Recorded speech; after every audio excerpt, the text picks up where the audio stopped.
Wait! Before we start, do you want a bundle of 30 printable English PDF cheat sheets?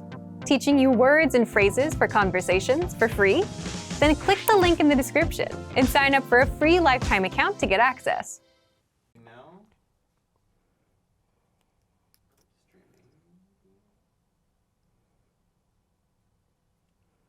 Hi everyone, welcome back to our weekly live stream. My name is Alisha, and in this week's live stream, we're going to talk about basic job interview questions and answers. If you are preparing for a job interview, or if you want to practice some of the very common questions and answers, this is a great video for you to watch. And you will also have the opportunity to send me your sample answers in the comments. So please make sure to send lots of ideas today. As you join, please make sure to hit the like button and of course, share this video so other people can find this very important lesson. While we wait for people to join us live, I will come to check the comments in just a moment, so please say hello there. I want to share about this banner at the bottom of the screen that says, download your free 2,000 words ebook. This is the 2,000 words of English that are the most commonly used in everyday conversation. The core words of every language are the most important words that you need for everyday communication. So our team has created a free PDF ebook you can use. You can download it for free and check all of the most important words first, to study them first. You can put them in your vocabulary study app. You can use it as a PDF. You can put it on your phone. You can print it out. You can check the example sentences in the PDF also. So go download this from EnglishClass101.com. You need your name and an email address to access this. Check the link below the video if you're watching on YouTube. Facebook, check the link up here to get them. All right, some people are joining. I see YouTube. Hello, everybody on YouTube. Hello, Alexander and Rodis, Tommy, Raphael, Bruno, Yudi. Hi, Natalie as well. I don't see Facebook yet. I think Facebook is loading. So I will say hello to you in just a moment, Facebook. But today, we're going to talk about basic job interview questions and answers, and we have a lot to talk about. So let's get into it. Oh, Facebook is here. Hello, Facebook. Let's say hello to Facebook, and then let's start the live stream with a key question. Tell me a little bit about yourself. Tell me a little bit about yourself. This is not actually a question, but this is a very common way to begin an interview. Okay, Facebook's here. Hello, Emanuela, John, and Kay. Hi, everybody. Welcome. Okay, let's begin. Tell me a little bit about yourself. Tell me a little bit about yourself, or just tell me about yourself. This is a very common way to begin an interview. So, how should you answer this prompt? What should you do? I will say, do not tell your whole life story, but you should prepare a few key topics, okay? So that usually includes where you're from, where you studied, what you're interested in, and what your goals are. So make it easy for the interviewer. So let's take a look at some sample patterns, and you can send your examples in the chat. I will check it out live. So, first one, I grew up in city or region. I grew up in city or region. You can use your home city. You can use the place where you spent the most time growing up. So you can say, I grew up in New York City, or I grew up in Tokyo, or I grew up in Sydney. You can use the city, whatever is best for you, okay? Then, add your topic of study. If you are a student now, you can use the progressive form. I'm studying topic. So, for example, if you studied economics when you were a student, you can say, I studied economics, or I studied engineering, or I studied biology. If you are a student, you can change this studied to studying. I'm studying, oops, sorry, that Y is goofy. I'm studying, make sure you change this I'm studying economics, or I'm studying engineering. I'm studying a language. So you can use this ing pattern if you are in school now for students, okay? Next thing to include, I've worked at company. I've worked at company.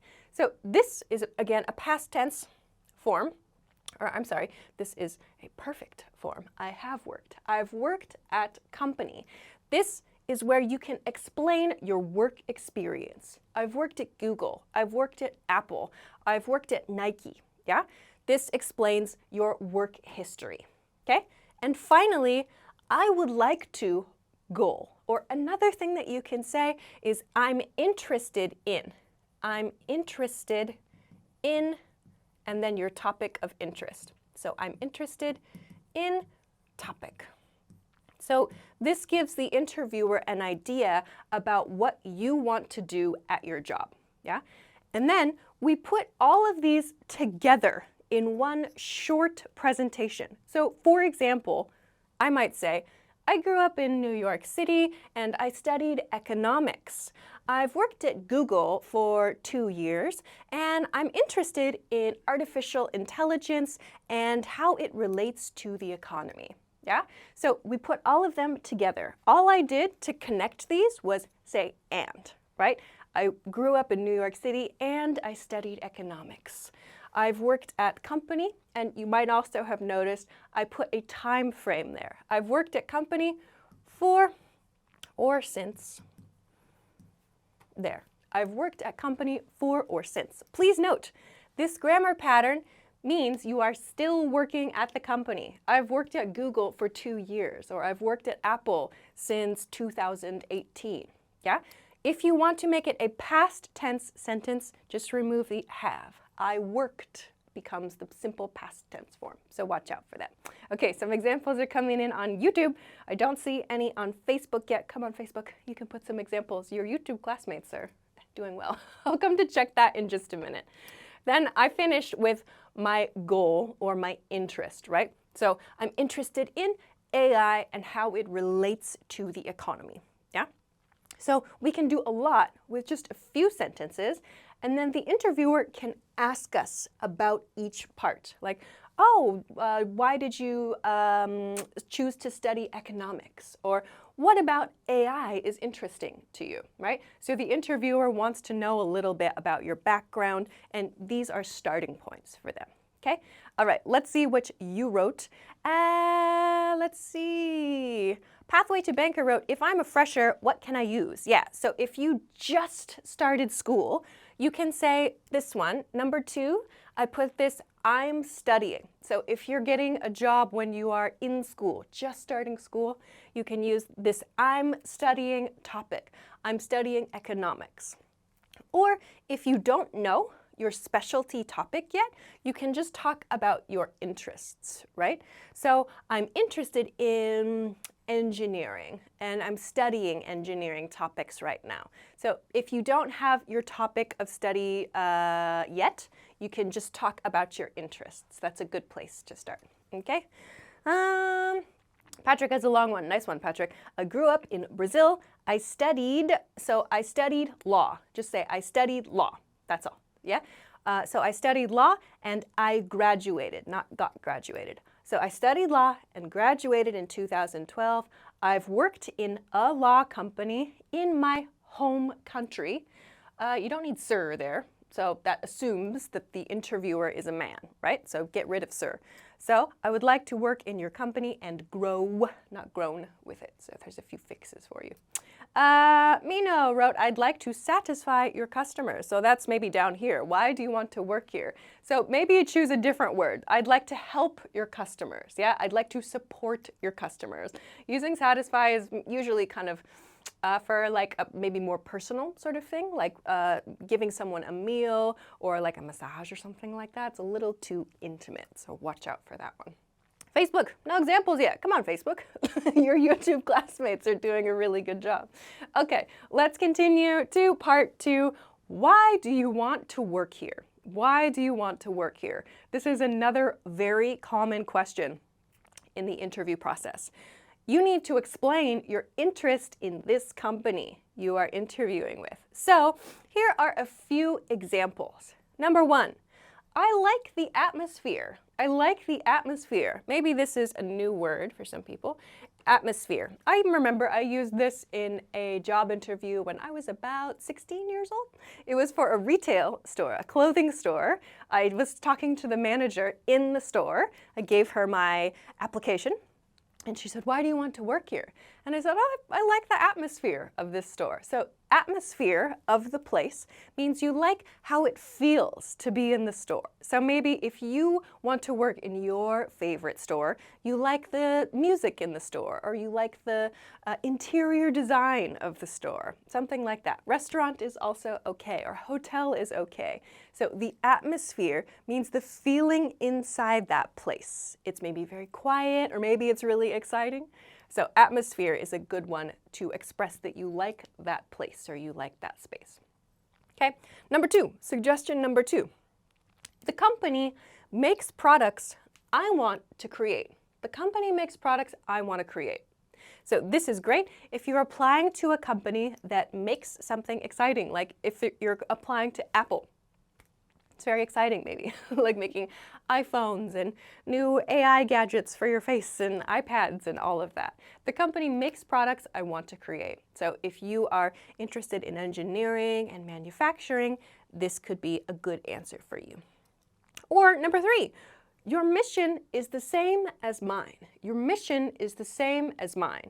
So let's say, for example, you care a lot about the environment and keeping natural resources safe. And maybe this company is for the environment, right? It's trying to preserve natural resources. You could say, your mission is the same as mine. Of course, there are many different answers. It depends on you, so you can put them in the comments. Okay, some examples came in. Maria wrote, "I want to work here because it is a safe place." Okay, I want to work here because it is a safe place. So that makes it sound like this office or this company physically, like it's safe. It's maybe, that sounds like it's dangerous outside. So I'm not sure if you want to talk about outside being dangerous, or maybe you want to say, I want to work here because this is a secure job. So a secure job means it's a job that probably will not go away. For example, a government job, something like that will always be there. Or like a community job, say for example, a police officer or working at the firehouse or something like that. Those kinds of things, those jobs will always be needed, okay? Let's see, still nothing on Facebook. Facebook, what's going on today? Your YouTube classmates are going well. Okay, let's take a break and then we'll come to part 2. If you have not put an answer in the chat yet, now is a good chance for you to think about it and put something in there. Okay, let's point down. Let's look at the ebook that is at the bottom of the screen and now at the side of the screen. This is the team's 2,000 word core word ebook. These are the most commonly used words in English. These are the everyday words we use the most in everyday conversation. So if you want to study the most important words first, go to the link in the description. YouTube, it's down here. Facebook, it's up here. You can find the link. It is free. You do not need to pay money to get access to this ebook. You just need your name and your email address to make a free account, then come back to this page and download your free ebook. So this is a great tool to help you study the most important words first. It makes your studies more efficient. You can learn faster. We love it, right? Okay, let's continue. All right, if you haven't, please make sure to hit the like button and share this video so other people can practice job interview questions and answers. Okay, let's see, on YouTube, the Black Eagle wrote, I want to work here because I like electric things. Okay, so if you like gadgets, that might be a good word for you. So gadgets means like small, kind of interesting electric things. It can mean cameras and phones and computers, just anything electrical. You might say, I want to work here because I like gadgets. Okay. Others, Marlene wrote, I want to work here because I can learn a lot here. Oh, that's a really good one. Yeah, I want to work here because I can learn a lot here. I would then suggest that you show the interviewer like you want to learn and stay. Because if it sounds like you want to learn and then leave, they might be like, oh, that's not a good investment. Okay, let's continue. Still nothing, Facebook. Oh, Facebook. Okay, let's go to number 3. Number 3 is another super common question about your future. The question is, where do you see yourself in 5 years? Where do you see yourself in 5 years? This question means, please imagine yourself in 5 years, in the future. So the future you, what does it look like? What do you want to achieve in the next 5 years? So how do we answer this question? We begin with, I see myself. I see myself, right? So this is kind of the reflection, the answer to this part. Where do you see yourself? We respond with this, I see myself, yeah? And I see myself with a verb in the ing form to answer. I see myself verb-ing. For example, I see myself leading a team. I see myself leading a team. This sounds like you want to become a manager. Or, I see myself getting a work certification. So, again, verb in the ing form. This can be for a language certification. It could be something specific to your job. I see myself getting a work certification. Or, I see myself starting a company. I see myself starting a company.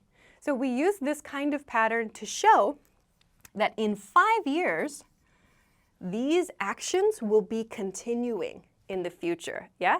I see myself starting a company in 5 years. It means I imagine myself in the process of this action, yeah? So that's why we use this grammar pattern to express this idea, okay?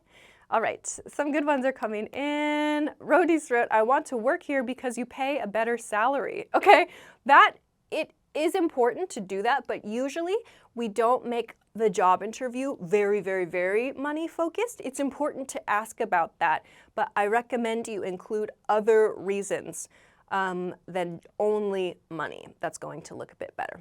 Okay. Maria wrote, I see myself making a lot of money. Okay, of course, we all want that. But again, we need to think about the company, your interviewer, right? Why should they hire you? Yes, this person wants money. I know. Like the interviewer knows that you want money, right?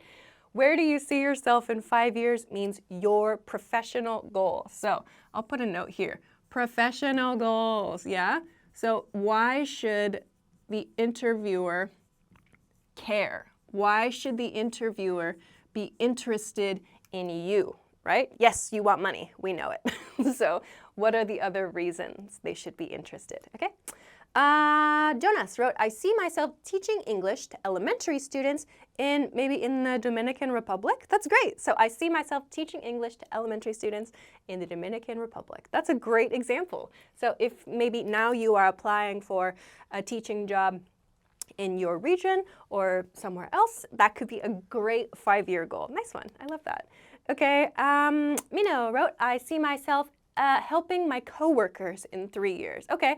So I would say level that up. I see myself maybe leading my team, or I see myself supporting our growing team in 3 years. So if you say just helping my coworkers, it's kind of like we expect that now, right? Of course you want to help your coworkers, I hope, right? So maybe try to level it up. I see myself supporting my teammates in the next, or what was it? I see myself supporting my teammates in 3 years or in 5 years, yeah? Patrick wrote, I see myself working in your company and making it grow, use that ing form, bringing more good things to make the company the best. Okay, it's kind of vague, right? I see myself working in your company and making it grow. What specifically are you going to do? I see myself leading a team here, right? So again, why should they care about you? Everybody can say the same sentence, right? Okay, Gustavo wrote, I see myself being fluent in the language. Okay, I see myself being fluent in the language. So is that a professional goal? I see myself being fluent in English and leading an international team, for example. So again, you want to show how you will grow and be professional. Why is that important for the company? Okay. Juan wrote, I see myself playing soccer in Europe. That's cool. Is it a professional goal? Are you going to say that in a job interview? Are you applying for a soccer job? I don't know. Well, it's up to you. Okay, Natalie, I see myself expanding the company industry overseas. Nice one, that's great. So you show what you will do specifically and how it's going to help the company. I love that, that's great. Abhishek wrote, I see myself as an NDA officer. Ooh, okay, that sounds cool. I'm not sure what NDA means there. Does that mean non-disclosure agreement for you? That's a common way that we use NDA in the US, but that's a great example. You show that you are going to be in a new position, I think, or maybe promoted position. That's great. Tiago wrote, I see myself getting a position, maybe in a big tech company, So again, if you are applying to maybe a small company and you say, I see myself getting a position in a big tech company, that sounds like, okay, I'm going to leave you in 5 years. That's what it sounds like. So please keep that in mind, right? Again, why should the company listen to your goals and why should they keep you? Yeah? Okay. Cesar wrote, I see myself playing a guitar. Again, professional goal? Is that a professional goal? What are you going to give to the company? Okay. Francisco wrote, I see myself being promoted soon, in 5 years. Yeah, 5 years. What is your 5-year goal, right? Okay, so again, think about it from the company's point of view. We have to move on. Very interesting, very interesting ideas out there. Let's continue to number 4. What are your strengths and weaknesses? What are your strengths and weaknesses? People struggle with this question. This one is tough for many people because we don't like to talk about our weaknesses, right? It doesn't feel good to say, I'm bad at this, right? Or I'm not very good at this. But it's important to know, yeah? So first, what are your strengths? Strengths, what are you good at, yeah? So I'm good at activity. Your preposition is at here. I'm good at activity. Again, professional activity. Don't write, I'm good at soccer, right? This is for your job. If you are applying for a soccer job, okay. Maybe if you're applying to be an athlete, okay, great.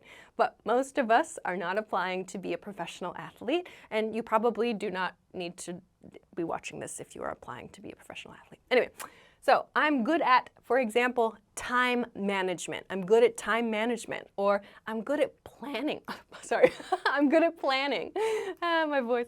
I'm good at planning, right? So pick something that is related to your job, the job you are applying for. If you are applying for a planning, like a production planning job, or like some kind of big schedule planning job, like managing lots of different people for a big project, and you say, I'm good at planning and time management, that's great. We need someone who's good at time management and planning. If you say something like, I'm good at managing people, or I'm good at talking with people, I'm good at like making people feel relaxed, that's great in like a customer service job, right? So think about your skills and how to express them for this job, okay? Then, on the other hand, my weakness, right? My weakness is, please note we use is here. My weakness is activity, right? For example, my weakness is organization. My weakness is organization. Maybe paperwork is difficult for me. I lose things a lot, right? And explain how you manage it, right? So my weakness is organization, or my weakness is time management. So how do you fix that? You can use this pattern. I manage this. I manage this by using project management software, right? What's going on in this sentence? I manage this. This means my weakness, yeah? So another way to say this sentence is, I fix this weakness, or I try to fix this weakness by this. I fix this by using project management software. Preposition is by here. I manage this by using project management software. So you can explain your strengths and weaknesses and talk about how you know you have weaknesses. There's no such thing as a perfect person. Also, I recommend, a lot of people say my weakness is I'm a perfectionist. Try to be more specific. A lot of people say I'm a perfectionist. If you don't know perfectionist, it means someone who wants to get everything just perfectly correct. I completely understand. It's very common. So try to explain like specifically, why do you do that and how do you manage it? Some questions. Jose wrote, how important is it to ask how much the job pay is, or how can I ask about it? We're going to talk about that in part 3. I'm going to put the pay question right here because it's important, yeah? So stay for that one, Jose. Mino wrote, I'm good at making efforts to improve myself. I've improved cleaning my workplace. So I'm good at, maybe you could say, I'm good at improving myself, or I'm good at self-improvement, and I've improved maybe how we clean the workplace, yeah? I've improved how we clean the workplace, okay? Tiago wrote, my weakness is postpone. So my weakness is, for example, maybe time management. That's a nice way to say, it's hard for me to be on time. I'm guilty of that. That's definitely something that I struggle with a lot too. It's hard for me to be on time. Okay, my weakness, my only weakness, ooh, Maria, bold. My only weakness is the fact that I have too many strengths. Don't say that. Don't say that in a job interview. It looks bad. Very funny, but don't say that in a job interview. Let's see, Mina wrote, my weakness is using a PC. If you hire me, I'll learn using X word. What's X word? Okay, so that's a good one. If you know that technology is just difficult for you, that's okay. So my weakness is using a PC, but if you hire me, I will finish some training courses. Or if you hire me, I'll spend an hour every day training myself or something like that. Yeah, maybe that's how you can show you will fix it, okay? Jonas wrote, I'm good at leading a team and solving issues to get good results. Nice one. I'm good at leading a team. So I'm good at leading a team. That's great. Okay, let's finish up then because I'm late because I like to talk too much and time management is always something that is difficult for me too. Let's talk about number 5. At the end of your interview, or sometimes in the middle, the interviewer will often ask, do you have any questions for me? Do you have any questions for me? Ask questions, prepare questions. If you say, no, it doesn't look good, you need to make sure you have questions. Like, this is your chance to learn about the company, right? You need to know some things, right? Here are some really common ones to ask. Number 1, what projects would I be working on? What projects would I be working on? So the idea here is you imagine yourself in the company, and when you ask this question, the interviewer imagines you at the company. So if I am hired for this position, what projects would I be working on? Let's break this down quickly. What projects would I be working on? This would shows it's a future, an unreal situation. We are only imagining the situation. What projects would I be working on? Or you could say, what projects would I work on? I've seen people recommend this grammar though, because it sounds like it's continuing, like you're already a part of the team, which I think I agree with. I think that sounds good, yeah? So what projects would I be working on? The interviewer will tell you, like, you'll probably start with project A and maybe move to project B and C. So you can understand when you start, what are you going to do? And what is the future, the near future, going to look like? Yeah? So that's a good one to ask. 2, what is the biggest challenge about working here? This is important to know because, of course, you need to know the strengths and weaknesses of that company. That company, maybe it's Google or Apple or, I don't know, Meta or something, a big company, a famous company, but they have strengths and weaknesses, just like you. You should know them. So, what is the biggest challenge about working here? Yeah? What is the biggest? So I've used biggest, the number 1 big challenge, right? In other words, what's hard about working here? Your interviewer might say something like, maybe there are people from lots of different countries and cultures, so it's really important to be sensitive to different life backgrounds. Or maybe this is a very, very fast-paced job, and it can be difficult if you are a more relaxed person. Yeah? So listen to this one because this will tell you what's going to be difficult for you in the future if you work there. Okay? Let's see. Juan wrote would or will. So would I means imagining something. You can use will. So what projects will I be working on? That sounds like you assume, you think you are already going to get the job, right? It's a little too confident for some people. For me, I would use would because it sounds like you want to imagine it, right? And the interviewer will imagine it also. If you say, what projects will I be working on? It sounds like, oh, I already have the job. Maybe sounds like a little too confident or maybe even arrogant. So I personally would not use will, okay? And then let's go to number 3. Some people are asking about that last question. Oh my gosh, what team would I be a part of? Again, imagine that. Then people were asking about salary, and Jonas wrote other benefits apart from salary, yeah? So how do you ask about that? You can ask, what is the expected compensation for this position?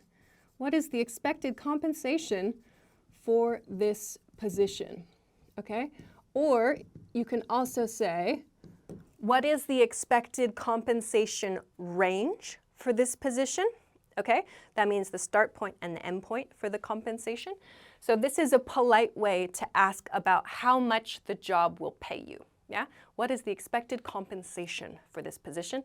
And then Jonas writes, you can ask, and in addition, what is the expected compensation for this position? And are there any additional benefits? That's a nice way to ask about that. And are there any additional benefits?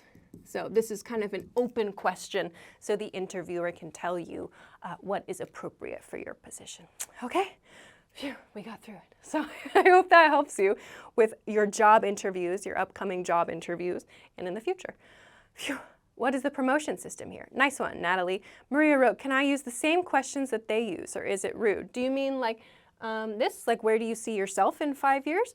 If you want to ask your interviewer, I guess, but it's kind of, usually that's not really something that's done. I would recommend you prepare specific questions yourself rather than just asking them the same things.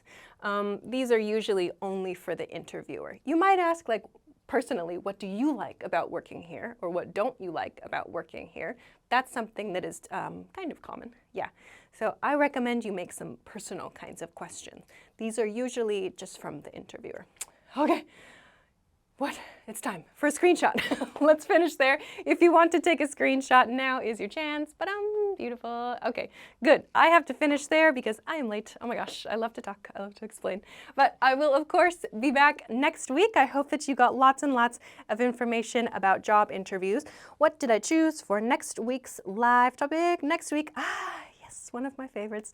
Next week, we're going to talk about how to use the news to study. I love doing this topic because I love talking about current events, and it's such a good way to pick up vocabulary and have discussions with people about what's happening now, what is important now. So please join me next week, 10 p.m. Eastern Standard Time. That is New York City time. If you don't know your local time, Google it, set a notification. You know the drill. Don't forget to get your free PDF from the link below or above the video, and go crazy. Enjoy your vocabulary studies. So thank you all so much for joining me this week. Thank you for liking and sharing the video, and I will see you again next time. Bye. Group classes. Oh my God, my hair. Oh my God. Hi everybody, welcome back to our weekly live stream. My name is Alisha, and in this week's live lesson, we're going to talk about how to use used to and would. These two grammar points are very important for talking about the past, and we're going to talk about the differences between them and how they're different just from was, like simple past tense statements. So as you join, please make sure to hit the like button and share this video so other people can find today's lesson. We have a lot to cover today. Also send a message in the chat and I will try to check live and respond to you. But while we wait for everyone to join us live today, I have a super important announcement about this banner at the bottom of the screen, which says, "Learn faster with live group classes." If you don't know, our team at EnglishClass101.com has live group study sessions. So if you want to participate in a live class, like with other classmates and a live teacher, have homework and tests and all of those kinds of things, you can find that. All of the details are on this page. Check the link below the video for information if you are watching on YouTube. If you're watching on Facebook, you can find this information in the link above the video. So if you want to study English, but you don't have a teacher, if you don't have a place you can go every week to practice, this can be a great option for you. You can find all of the details on this page. So please check it out. This can be a great chance for you to start studying with a regular class from your home, which is really, really cool. So please check all of that information there. All right? Good. I think everything is rolling. I see the YouTube chat is very active. Hello, Marlene, Jacob, Gutierrez, Daniel, Natalie, Gukan, Ivan, what's up? Please don't spam the chats. Facebook is not here yet. I will say hi to Facebook in a second. Today we're going to talk about used to and would. So let's get into it because there's a lot to cover today. And if you want, you can send your example sentences and I will try to check them live in the chat. So let's begin. Let's start by talking about how we use used to. So the grammar point used to is used for actions or conditions that were true in the past but are not true now. Okay, true in the past but are not true now. So today I have some timelines to use so we can understand how these grammar points are different.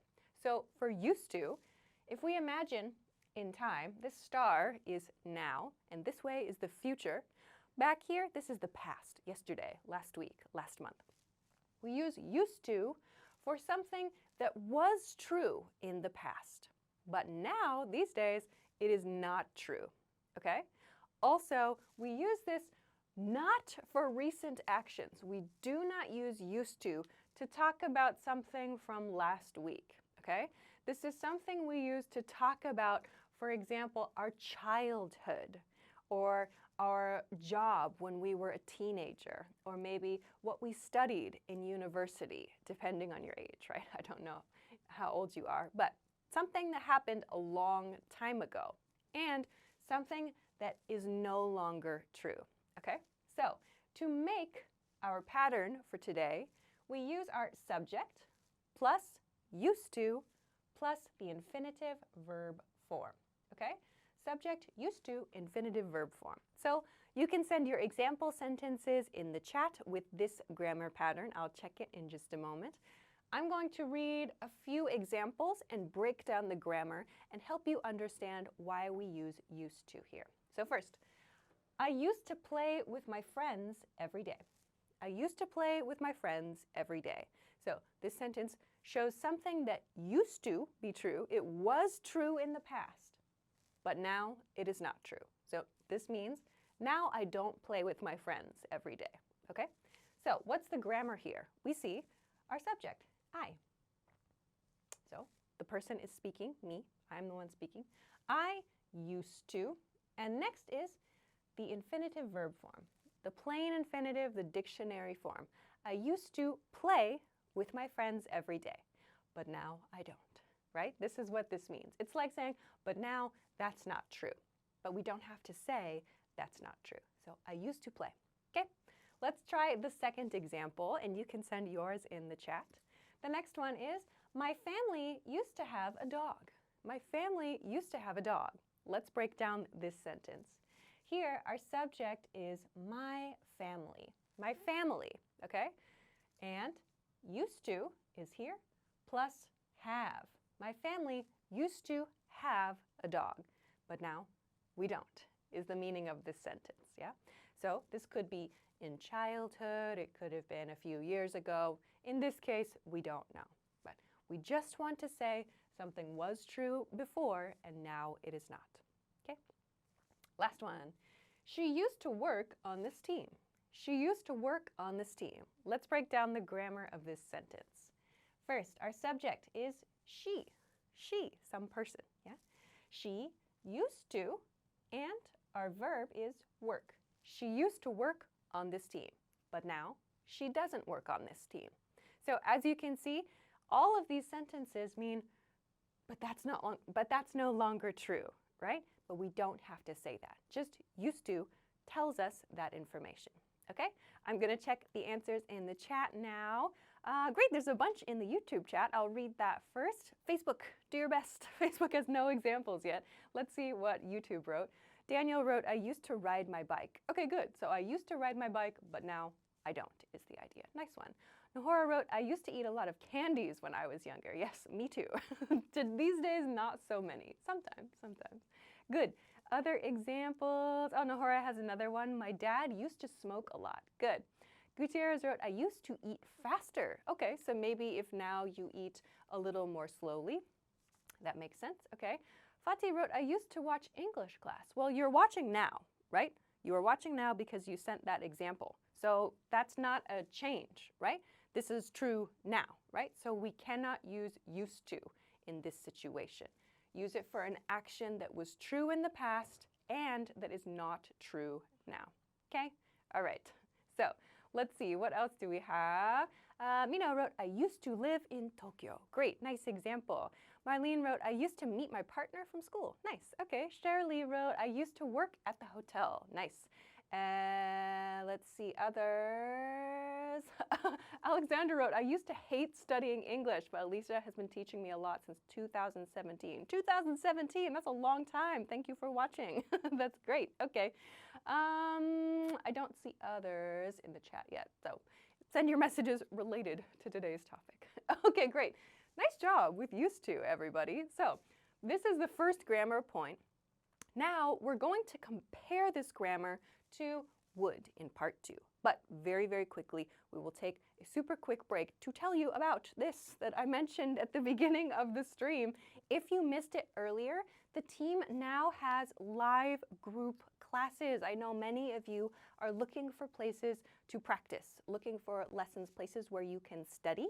So if you want to get all of the details about the live English group classes we have from EnglishClass101.com. Click the link below the video if you're watching on YouTube or up here on Facebook, and you can find this page that has all of the different details, all of the information about these live classes. If you want to have homework and if you want to have tests and get feedback from your teacher, go and check this information and check the schedule and timing, so that you can join the next one if you want to. So definitely check it out. The team has that really great resource for you. So I hope that that is helpful.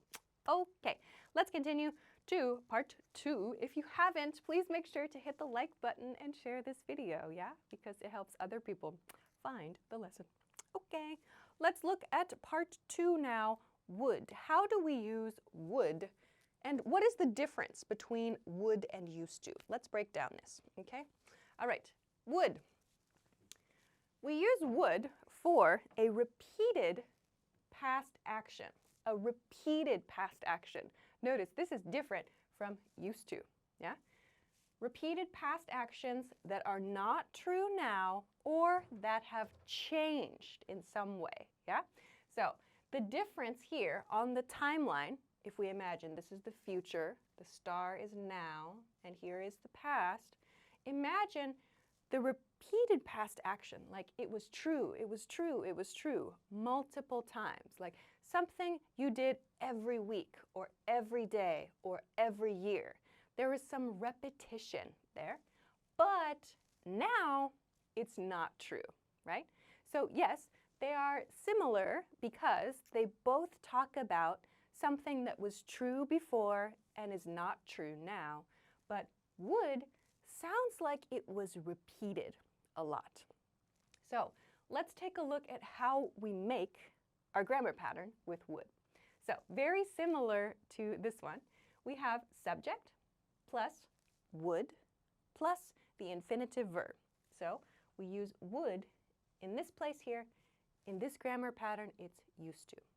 Also important, we usually put a frequency marker, a frequency marker. So for example, a frequency marker is like every day, every week, every year, every winter, every summer. Something that answers the question, how often? How often, right? So when we use would, we give the frequency. We say when we did that thing. So let's look at some example sentences, and you can send your examples in the chat, okay? So first example, every winter, my family would take a trip to the beach. Every winter, my family would take a trip to the beach, okay? So a beach winter trip is maybe a very interesting and beautiful thing. That's kind of strange to do, right? So let's break down this sentence. First, we have the subject right here. Every winter, my family is the subject, yeah? Then we have would. Next, we have the infinitive verb, take. In this case, take a trip to the beach, okay? Finally, this part, every winter, tells us how often we did that thing. So that means every year in winter, my family would take a trip to the beach. So this part, my family would. This part here shows us, along with this, these two together, show us it was a repeated action, yeah? So this is different from used to, yeah? Okay, let's take a look at one more example sentence, and then I'll come to check your examples in the chat, all right? When I was a kid, I would play with my friends every day. When I was a kid, I would play with my friends every day. Okay, let's break down this sentence now. We start again with the frequency marker. So when I was a kid, I would, so this gives us kind of the time frame, yeah? When I was a kid, and we have our everyday frequency marker, okay? So we have the time frame and frequency here. Then I is our subject. I would plus our infinitive verb. I would play with my friends, yeah? When I was a kid, I would play with my friends every day. So this sounds like something that was repeated, okay? So you might notice, like, didn't you have a similar sentence over here? I used to play with my friends every day. Yes, we can say the same thing. Grammatically, these two are both correct sentences. It's just this one sounds a little more like there's some repetition, you know? It sounds like there's some nostalgia there. When I was a kid, I used to play with my friends, when I was a kid, I would play with my friends every day. It sounds like there's a little bit more of a feeling of repetition there. This one, I used to play with my friends every day, sounds just like a report. It's just like a fact, yeah? So using would to show repetition sounds like it's a little bit more like I'm remembering my childhood. I'm thinking about those repeated situations. So this is how we use would and used to talk about the same ideas, but with different feelings behind them. Also, a very important point with would, we use would for the distant past. Distant means very, very far. So on the timeline here, past, now, and future, we do not use would for like last week. We use it for a long time ago, a very long time ago, like your childhood or many, many years ago, yeah? Like when I was a kid, okay? Okay, I'm gonna come to the chat. What does the chat say? Nahora wrote, every December, my family would meet at my grandparents' home. Nice. Every December, my family would meet at my grandparents' home. Okay. Others, Marlene wrote, every weekend, I would meet my friends to go to the disco. Nice. I love that. Okay. Daniel wrote, when I was young, I would play chess with relatives on holidays. Nice one. Make sure holidays is spelled with I, H-O-L-I, holidays. Okay. Let's see, another one, Nahora wrote, when I was a kid, I would enjoy going to the country. When I was a kid, I would enjoy going to the country. Vermoy, is the pronunciation of would similar to would? In American English, yes. Would and would, W-O-O-D, sound the same, yeah. Fatih wrote, I would study programming every Monday. Good, so when did you do that? When I was a student, I would study programming every Monday. That sounds nice. Others, Patrick, which is more formal, would or used to? So it's not a difference of formality. There's no difference in formal, informal here. The difference is in this part, so basic report versus repetition and nostalgia, yeah? So it's not an issue of formality. You could talk at work about your work activities with would. Like 5 years ago, we would have meetings once a week. That's not an informal sentence, yeah? The difference here is in the repetition feeling. Okay? Natalie wrote, when I was young, I would hang out every night. Like maybe I would say hang out with my friends every night. That sounds like maybe something you do. When we say hang out, it's often with friends, or we just use it to talk about doing nothing at home, kind of, I suppose. But usually we say like hang out with my friends. Okay? Shirley wrote, when I was young, I would go to church every Sunday. Nice one. Okay. Victor wrote, every month my family would eat vegetarian food 4 times. Oh, really? Would eat, so you don't need there. Would eat vegetarian food 4 times. So does that mean you had like a vegetarian day 4 times a month? That's interesting. So when I was, every month my family would eat vegetarian food, like eat only vegetarian food for 4 days. Interesting. Others that I haven't read from yet. I don't see any there, so let's continue. What time is it? Oh my gosh, let's move on to the last part. I don't see any on Facebook yet. Oh, Girmish has a used to. I used to play games when I don't know, can you scroll? When I was in school. I used to play games when I was in school. Nice, there's a used to. Okay, let's stop there with part 2 and go on to part 3 really quickly. I won't do a full break right here, but in case you missed it, there's details about our live group classes. Check the link up here or down here, somewhere up here to get the information, okay? Let's talk now about some useful patterns relating to today's grammar, because I think there are some patterns that are a little bit more challenging, right, that are related to this. So let's take a look. And how are they different, yeah? So the first one I want to talk about is like pronoun used to, okay? Like pronoun used to, so like we used to, like she used to, like you used to, okay? This is a really common pattern that we use similarly to used to. But you'll notice this like, so meaning in the same way as we used to, or in the same way as you used to. So what do we use this pattern for? The star says.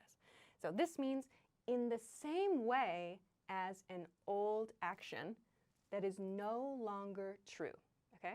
In the same way as an old action that is no longer true. So let's take a look at some examples of this. Let's break down what's happening here.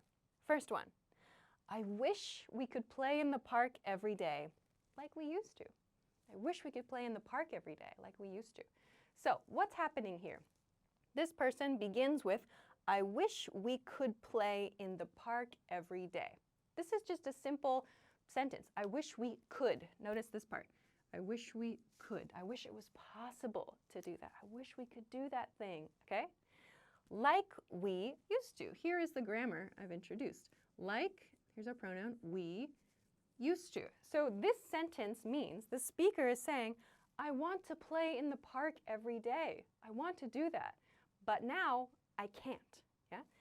And we used to play in the park every day. That's what this sentence means. We used to play in the park every day. Now we don't. I wish we could. I wish it was possible. So you might say this, it's like maybe your childhood friend, right? Maybe you used to go to the park every day with your childhood friend, but now you're adults and you have jobs, so you can't do that thing, yeah? So like we used to shows that feeling of, I remember how it was in the past. I want to do that again, yeah? Like we used to. Let's look at one more example of this like you used to or like we used to pattern. Let's go for a long drive, just like we used to. Let's go for a long drive, just like we used to. So let's say, for example, it's a couple, and maybe they've been really, really busy for a long time, or maybe they were traveling for a long time and life got busy. So they used to enjoy long drives together in the car. But maybe for a long time, they haven't had any time. So one of them says, let's go for a long drive just like we used to, meaning the same way we used to do that thing, but we haven't done it for a long time, okay? Just like we used to. This is a really kind of nice way, kind of like warm way to say that you miss doing something and you want to do it again, okay? Let me look at the examples now. Nahora, nice one. You have lots of examples, Nahora. Great job. Okay. I wish we could walk on the streets like we used to. Nice one. I like that one. I don't see other examples. Oh, Habiba has one. I hope to study together, or like maybe I want to study together like we used to. That's a good one. I want to study together like we used to. That's a great one for like an older classmate or somebody that you know at work that you studied together with. I want to study together like we used to. Good. Let's see others. Daniel wrote, I feel homesick. I feel homesick when we spend the whole night playing video games, like we used to. So maybe, do you mean playing video games separate? Like you are in one house, your friend is far away in another house? I feel homesick when we spend the whole night playing video games, like we used to. That makes sense. I can understand that. Yeah, that makes sense to me. Others, oh, I saw one, it got deleted. Okay, all right, let's go to the last pattern because, oh my gosh, time. The last pattern I want to talk about is used to plus be. So this is the same grammar as this. There's no change to the grammar, but we use this, as I talked about before, we use this for conditions, yeah? In this part, I focused a lot on actions, yeah? But we can also use used to for conditions. What does that mean? Let's look at some examples of how to use used to talk about conditions. First example is, a great restaurant used to be here, but it closed. A great restaurant used to be here, but it closed. So this means before, here, a great restaurant was here. There was a great restaurant like here before, a long time ago, but now it's not here. So a great restaurant here, we can think of this as our subject. Same pattern. Subject, used to, and then our verb is be, yeah? A great restaurant used to be here, but it closed. In this case, I added the extra information. You could just say, a great restaurant used to be here. That's enough, too. It shows that something changed from the past, yeah? So you can use be in this way to talk about something that was there, that was in your city or in your town before, in your office. Like, my computer used to be here. Where did it go? Like after a long break at your work, for example, okay? Let's look at one more example, and then I will be right on time. So let's look at the last one. He used to be a great athlete. He used to be a great athlete. Okay, this one is a condition about a person, right? So our subject, he, here's our used to, and here is the verb, be. He used to be a great athlete, but now he doesn't play sports, for example. We could use this if we talk about a retired athlete. So maybe when someone was very young, they were a really famous athlete, but now they're much older and they have a different lifestyle now, right? So we can say he used to be a great athlete, but now he's older, his life is slower maybe, yeah? So we can use this to talk about our conditions. You could talk about your previous jobs in this way.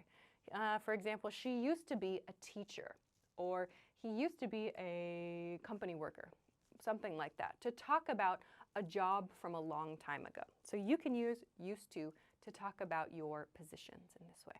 Okay, let's check the chat. I don't see Facebook. Can we scroll down on Facebook maybe? Is there anything else? I just see kind of unrelated comments on Facebook today. Yeah, no examples. Hello. Okay, let's go back to YouTube then. Nahora, you're killing it with the examples today. They used to be a great couple. Nice one. Ooh, they used to be a great couple. Let's think about what we're saying there. But now they're not. Ooh, drama. Okay. Gutierrez wrote, they used to be great students. Oh, but now they're not. So maybe, yeah, watch out with some of these be examples. Like, they used to be great students. That could be good. Like maybe they graduated and now they're great employees. They're great staff somewhere. They used to be great students. Sounds like, but now they're not. So watch out. There's some drama there. Let's see. Daniel wrote, I used to be a little bit shy. Nice example. That's a great one for your personality. I love that. Habiba, my friend used to be here, but he retired. I would say maybe my friend used to work here, but he retired. Yeah. Like, my friend used to be here. That sounds a little bit like being alive. So it sounds a little bit dark. Yeah? My friend used to maybe work here is better. But good try. Good try. Let's see. Natalie wrote, a great chef used to be here, but he left. So, okay, good example, everybody.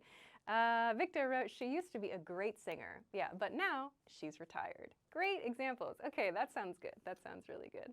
All right, fantastic. I have to finish there. I'm on time. Hooray. So we'll end there for today's lesson. If you want to take a screenshot, do it now. Here is your chance. But I'm great. Okay, good. So let me see. I'll be back next week. Of course, next week's live stream topic. Let me find what I chose for next week's topic. It is on my page here. Ah, yes, next week. We're going to talk about the trifecta of regret. How to use should have, could have, and would have. Ooh, should have, could have, would have. Yes, the shoulda, coulda, woulda of English. How do we use these? What is the difference? This is a really fun lesson, and it's very important to know the difference between those three. So please join me next week at 10 p.m. Eastern Standard Time. That is New York City time. If you don't know your local time, please use your Google skills to figure it out, or just set a notification on Facebook or on YouTube so you get a message, a pop-up message when we start the live stream. Hooray! So please join me next week to talk about should have, could have, and would have. And if you want to get the information about the live classes, oh my gosh, I know many people ask about this. How do I study online? What can I do? If you don't have any other place to study, this can be a great place for you to get that practice that you need. You will have classmates, you will have a teacher, you can have assessments, tests, all these kinds of resources to help you with your studies. So please check the information in the link below or above the video to learn more about our live group classes at EnglishClass101.com. All right, that's it for today. Thank you everybody for joining me. Thank you very much for your great example sentences and your questions. I love that.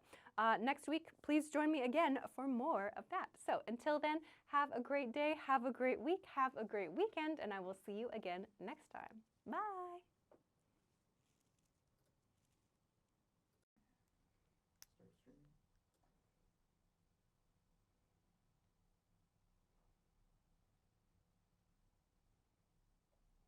Hi everybody, and welcome back to our weekly live stream. My name is Alisha, and in this week's live lesson, we're going to talk about how to use should have, could have, and would have.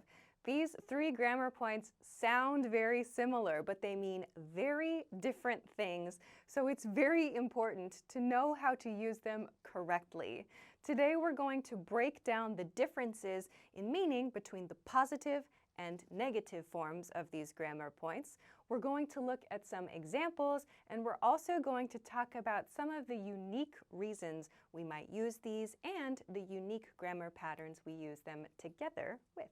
So as you join, please make sure to hit the like button and of course share this video so that other people can find today's lesson. Make sure also, if you're live, to send a chat message. I will try to say hello to everyone when everybody joins. That'd be super cool. So while we wait for everyone to join us live, I want to mention this banner at the bottom of the screen that says download your 2,000-word ebook. The team has created a free 2,000-word PDF ebook that has all of the core words of English. If you don't know what the core words of English are, the core words are the most commonly used words in everyday conversation. So if you want to make sure that you study the most important words first, you can go and download this link from EnglishClass101.com and get the free PDF to get all of the most important words for daily English conversation right now. So check the link below the video if you're watching on YouTube, or above the video if you're watching on Facebook to get that. Check that out. I'll remind you again later if you don't know. Okay, it looks like everything is rolling. Hi, everybody in the YouTube chat. Hello, Levine. Hi, Sabkuch, Marlene, Manisha, Saeed, Leon, Sai, Manisha, Natalie, Esmirna, Tono, John. Wow, lots of people. And on Facebook, hello, Abakar. What's up, everybody? Welcome. Good. Let's begin then. I have a lot to cover today. So get your notes ready and be ready to send some examples, yeah, in the chat too, because this is a really important one to practice a lot to understand the differences between these, okay? So let's begin. Let's start today by talking about should and shouldn't have. We're going to do every group of grammar points today in this pattern.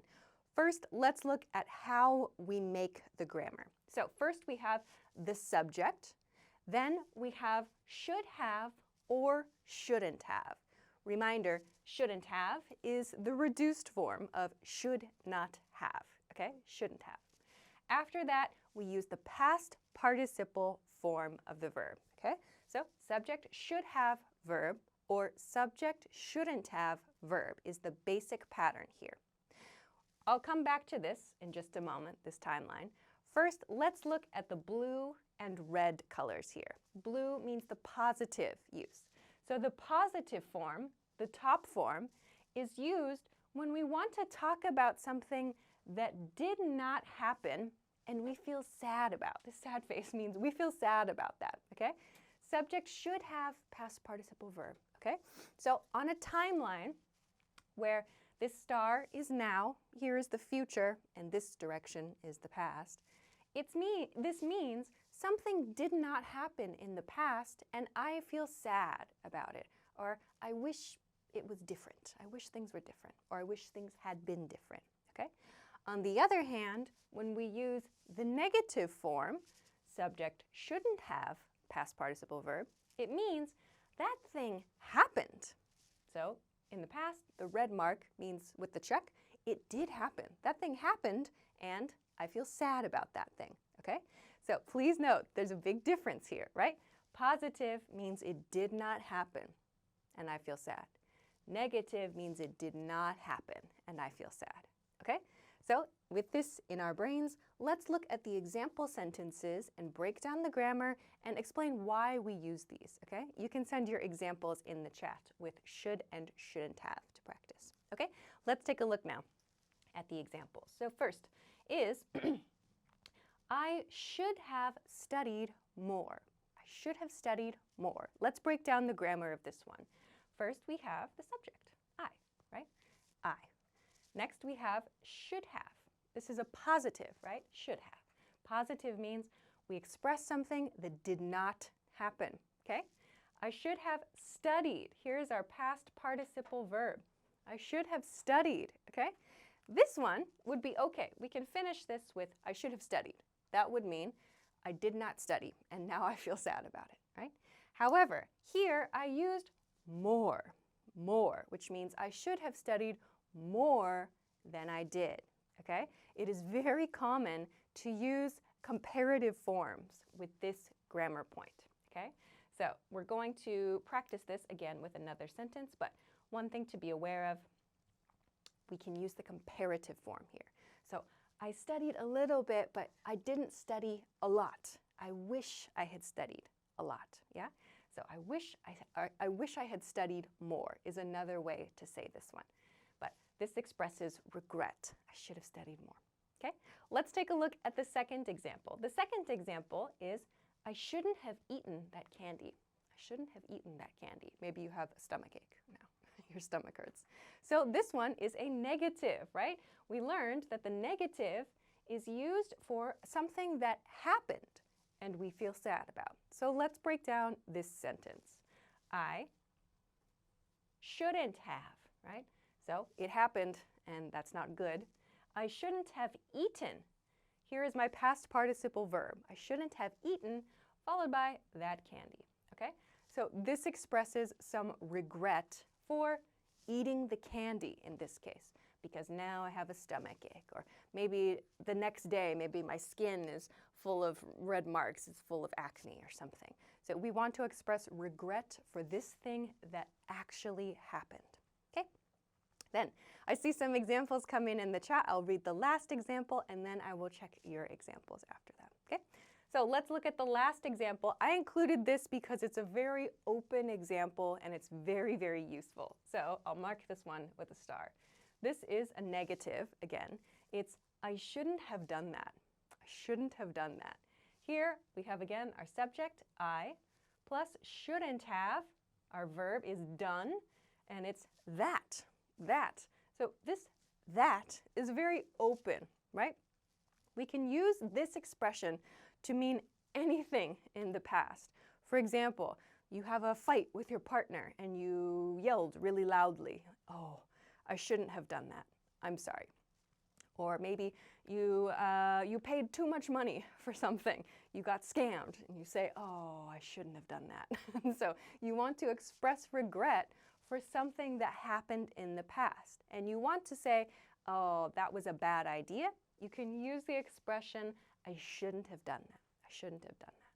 Lastly, here I want to talk about a pronunciation point. This shouldn't have, we combine these two in speech. So shouldn't have becomes shouldna. I shouldn't have done that. I shouldn't have eaten that candy.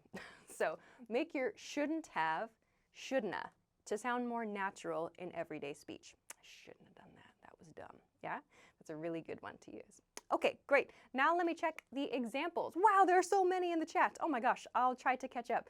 Firdavs wrote, "I should have watched your YouTube lessons more." Just say more, right? You don't need more and more. That means a gradual thing. It doesn't work here. Others, Nahora wrote, "She shouldn't have lied." She shouldn't have lied is enough, not such a way. She shouldn't have lied like that, maybe, is what you want to say. And you have a positive. He should have been here. Great. Daniel, "I should have," took is the past tense form, taken. Yeah, I should have taken her advice. Then it's perfect. Okay. Let's see. I'm trying to read examples from everybody. Natalie, "I should have been on a diet." Then it's perfect. I should have been on a diet, or you might say I should have gone on a diet. That could be it too. Okay. Let's see. Nahora, I see you, but I'm trying to read examples from everybody. John wrote, "I should have practiced more." Okay, so you have two verbs there. I should have practiced or speak. Which verb do you want? Or maybe I should have practiced speaking English more. Maybe that's what you want to say. You can put them together. If you want to put a verb, two verbs together like that, first verb should be practiced and then use the ing verb form if someone wants to put those together.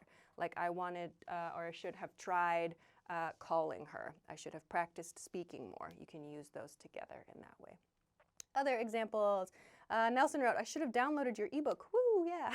Go check the ebook. Nice one. Nice free reminder there. Annie wrote, "I should have speak." Change your verb. Annie, "I should have spoken more English." Yeah. Facebook. No examples, Facebook. Your YouTube classmates are crushing it. YouTube is doing a great job. Let's see. Padma wrote, "I should have been in Italy." I should have been in Italy. I can't think of a situation where I would say that. I would say I should have gone to Italy. For example, if your friends went on a trip to Italy and you did not go, you might regret it, right? "Oh, I should have gone to Italy." It looks so fun, right? Maybe that's a situation where you could say that, okay? Marlene wrote, "I should have visited." Many of you need to practice the past participle verb form. Many of you, this is your homework. Practice the past participle verb form. Okay, we have a lot to talk about, so let's take a break and then we'll continue to part 2. We are going to compare should and shouldn't have to could and couldn't have. Yeah, so if you missed it, I want to remind you about this banner at the bottom of the screen that says download your free 2,000-word ebook. The team has created a free PDF ebook. You can find all of the details of this if you click the link below the video if you're watching on YouTube, or above the video if you're watching on Facebook. You can find all 2,000 words in this ebook for free. This is at EnglishClass101.com. You just need your name and an email address in order to get this free ebook. So go and download it. You can find all of the details on this page. So check out all of the information, download it, and use it as a great vocabulary study resource. All right, cool. So with that, let's continue to part 2 in this lesson. So onward. If you haven't, please make sure hit the like button and share this video if you haven't already. Okay, let's continue. Next, part 2, could and couldn't have. Okay, so again, let's begin this part with the grammar pattern we are going to practice. Okay? Easy though. It's the same as the first part, but we are going to change could have and couldn't have into this position. Before we had should have and shouldn't have. Now we just have could have and couldn't have. Isn't that great? And you can practice your past participle verb forms again. Many of you need to practice, I saw that. Okay, so let's talk about when we use could have and couldn't have. The positive form, subject could have verbed. We use the positive form for something that did not happen, but it was possible, okay? So again, in the past, this action did not happen, but it was possible to happen. So I marked this possible thing with a triangle. It did not happen, but it was possible for it to happen, okay? Then the other one, the negative form, subject couldn't have verbed, we use it to say that thing was impossible in the past, or it seems impossible in the past. So that thing, no way. That's not true. That's definitely not true, okay?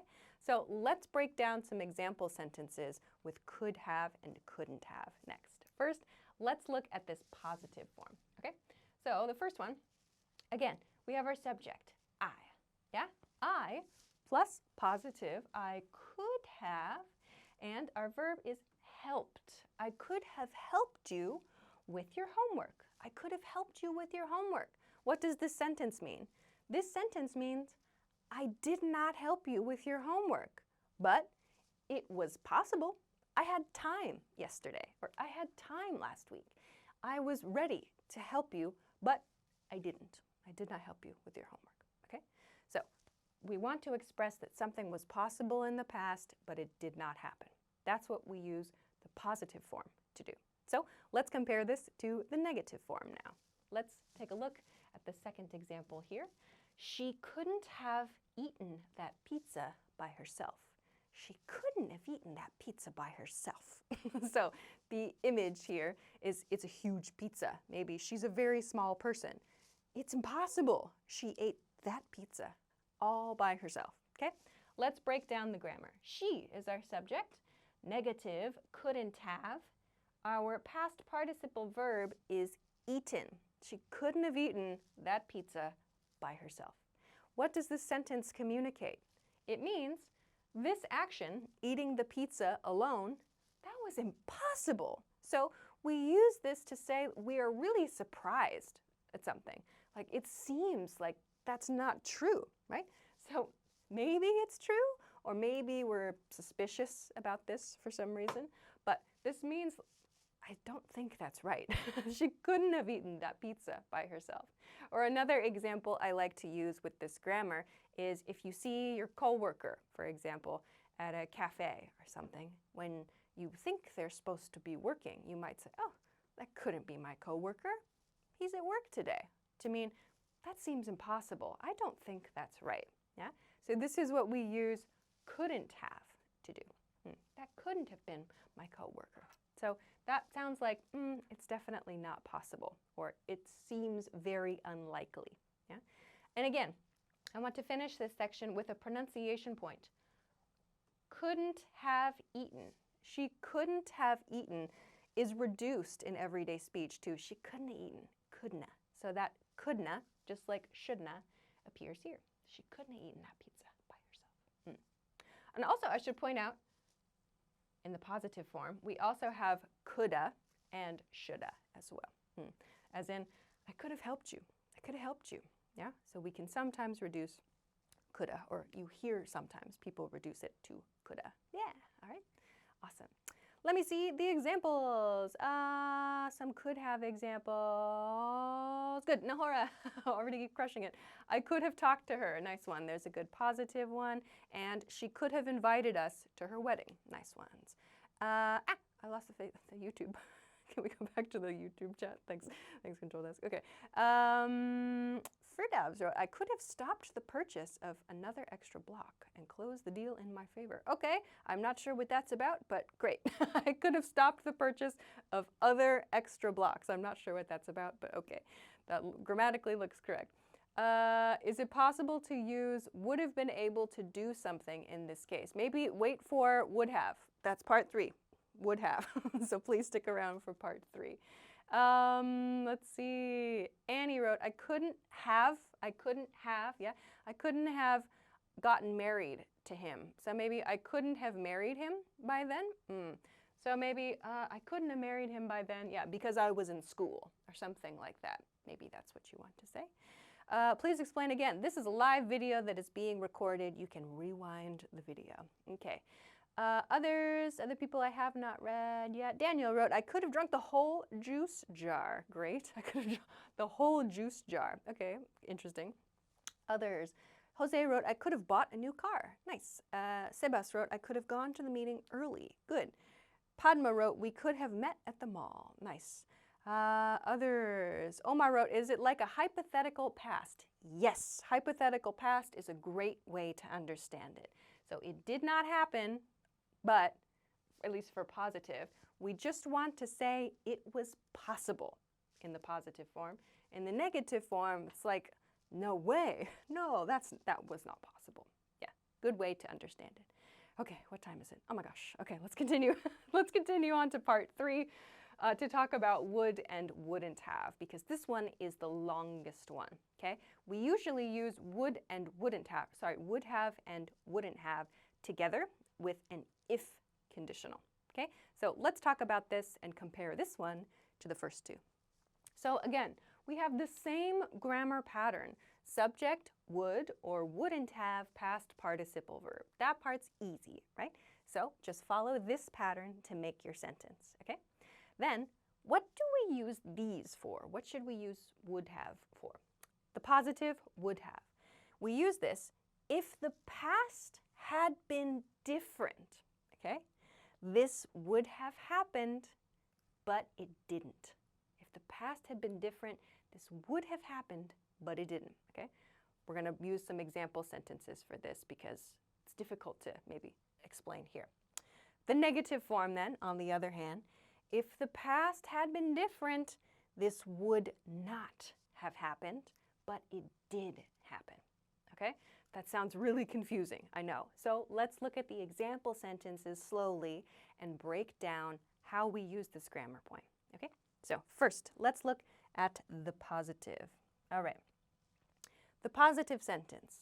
I would have helped you with your homework if I had had time. I would have helped you with your homework if I had had time. Let's break this down. First, maybe you remember I mentioned we use would have and wouldn't have together, typically, with an if conditional. So first, let's separate those 2 parts. Here is our would have. I would have helped you with your homework. And here is the if conditional. If I had had time. You know it's the if section because it starts with if. That's your big hint word. If I had had time. So let's put if I had had time to the side, and let's look at the grammar in the would section first, okay? So again, we have the subject, I plus would have, and here is our verb. I would have helped you. I would have helped you with your homework, okay? So this is kind of similar to this one, right? Like I would have helped you with your homework. In the past, that I would do that thing, right? So it's like saying it did not happen in the past, okay? Then, because we combine it, because we put it together, I would have helped you with your homework if I had had time. So this means the speaker did not have time. The speaker did not have time, okay? So if in the past the speaker had had time, it was true, they would have done this thing. But they did not, okay? There's a lot of layers to this, I know. So it's like saying, you come to me and say, can you help me with my homework?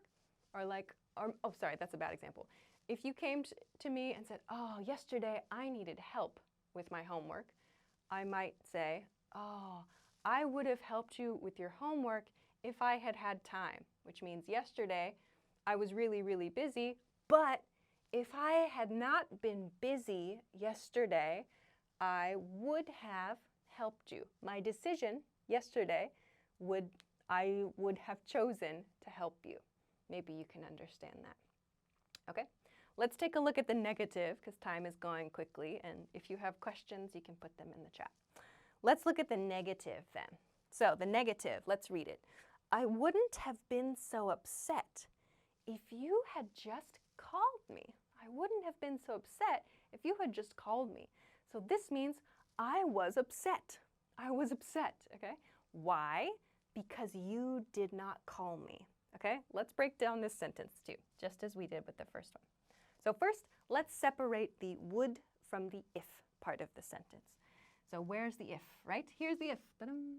Okay, so we know this is the if part of our sentence, our if clause. We love it. Okay, here's our would. I wouldn't have been so upset. Here's our subject, I. Here's our wouldn't have, and our verb in the past participle form. I wouldn't have been so upset, okay? So this means I was upset, right? So, but if you had called me, I wouldn't have been so upset. So I was upset because you did not call me. I want to express if you had called me, which you didn't, that's the X here, you did not call me, I would have been okay, right? So we want to talk about these possibilities in the past. So it's like someone mentioned like a hypothetical past before. This is like a really big version of it. We want to talk about a past situation and imagine the past situation differently and imagine the past outcome differently. So there's two things we are imagining about the past that are different, right? But they are not true, right? In this case, in the negative form, okay? I know this is a challenging grammar point, but it's really important to practice this one a lot because we use this grammar point to talk about changes in our lives. Like what, for example, it's a job interview question. What would you have done differently? That's a very common type of job interview question or personal life question. So it's very important to understand how to use this grammar, okay? Let me take a look at the examples then. Let's see, I don't see examples in the Facebook chat, so I'll go back to YouTube. Daniel wrote, I would have done things better if I had studied harder. Great sentence, nicely done, Daniel, great example, okay? The Black Eagle wrote, I would have won the game if I had scored the last point. Okay, good. So maybe I would have won the game if I had scored. So that means that like the last point, I see. Depending on the type of game you're playing, that could make sense. Okay, good one. Firdav wrote, if I had known it was going to rain for sure, I would have delayed the construction work. Good, very, very close. So this uses, today I'm not talking about this type of conditional. I have lots of videos about this type of conditional. So I recommend to understand the grammar of this part, the if clause part, do a quick search on the English Class 101 YouTube for, you can search if conditional, and there are a few different types, so you can learn the grammar of this one. You might be thinking, why is there had there? So we use had plus the past participle for this conditional, so that one is a little bit tricky. Even native speakers make mistakes with this one, by the way, so if it's difficult, don't worry. It just takes some practice, okay? So let's see the next ones. Nahor wrote, I would have told you the truth if you had listened to me. Okay, good, good. Phoebe wrote, I would have gone there if you had called me. Okay, good one. Natalie wrote, she wouldn't have been here if she had left after 5 p.m. Nice one. Okay, nice. Everybody's challenging themselves today. I love this. Annie, I would have picked you up if I had had my driver's license. Very close. I would have picked you up, right? If I had had my driver's license. Great, good. Marlene wrote, I would have visited you if I hadn't, yeah, if I hadn't had so much work. Great, that was a good challenge, yeah, the negative, if I hadn't had so much work. Good challenge, you were super, super close, okay? Let's see, Padma wrote, we would have gone to Japan if we had had money. Get that subject in there. If we had had money, and then it's good. You guys are really super close with this challenging grammar point today. I'm very impressed. Well done, everybody. Okay. Let's see. I'm looking for today's grammar point. Tayshawn, you have a wouldn't in there, but it's not a wouldn't have. Yeah. Victor wrote, I would have. Maybe I would have. Driving a car if I got the driver's license. Maybe I would have driven a car if I had gotten a driver's license. I'm not quite sure what you want to say there. Okay. Let's see. Jamal wrote, is the link for the book working? I cannot click the link physically myself right now because I am teaching the lesson, but I think our team can check it. I assume it is working. So please check it. But thank you for the reminder. Let's quickly finish up because the time is up and I have managed to explain everything for today. So if you want to take a screenshot of today's lesson, now is your chance. I will move. You can take a screenshot now. Beautiful, gorgeous. All right. But yes, if you missed it, the team's free ebook, I will remind you again here at the end of the lesson. The team has created a free, 100% free PDF ebook that you can get at EnglishClass101.com right now. It's this little ebook right here. So you can go download this. This has the 2,000 core words of English. The core words of English are the most important words for everyday conversation, the ones that are most important to know first, yeah? So study the most important words first. Get this, you can put this on your computer, you can put it on your phone, you can make flashcards with it, with whatever flashcard tool you like to use. This is a great way to boost your vocabulary and focus on those really key words from the beginning. So check that out. Link down here, YouTube, link up here, Facebook. Okay, that's it for today. Oh my goodness, we did it all. Oh my gosh, such a big grammar point. So again, I recommend you practice these three because they are all very, very important to understand. And also practice speaking these out loud, saying them out loud to practice those pronunciation points I quickly talked about today. Shoulda, coulda, and woulda, and shouldna, couldna, wouldna for those quick pronunciation points. We'll finish there for today though, so thank you so much for your great example sentences. I was very impressed with that today. That was awesome. Really, really good. Next week, yes, I'll be back again next week. What did I choose for next week's lesson? I can never remember. So let me check the schedule that I chose for next week. I'll be back, of course, at 10 p.m. Eastern Standard Time. That is New York City time. If you don't know your local time, use your amazing Google skills or just set a notification on Facebook or on YouTube so that you can get a pop-up when we start. Next week, next week I'm going to talk about how to use say, speak, tell, and talk. We're going to break down those verbs that we use to report information and to gossip as well. It's very important to know what the difference is between those. So please join me for a very fun lesson next week. All right? Thanks very much to everybody for joining us live this week. I will say goodbye for right now, but good luck with this grammar. And I'll see you again next time. Have a great day, have a great week, have a great weekend, and I will see you again soon. Bye.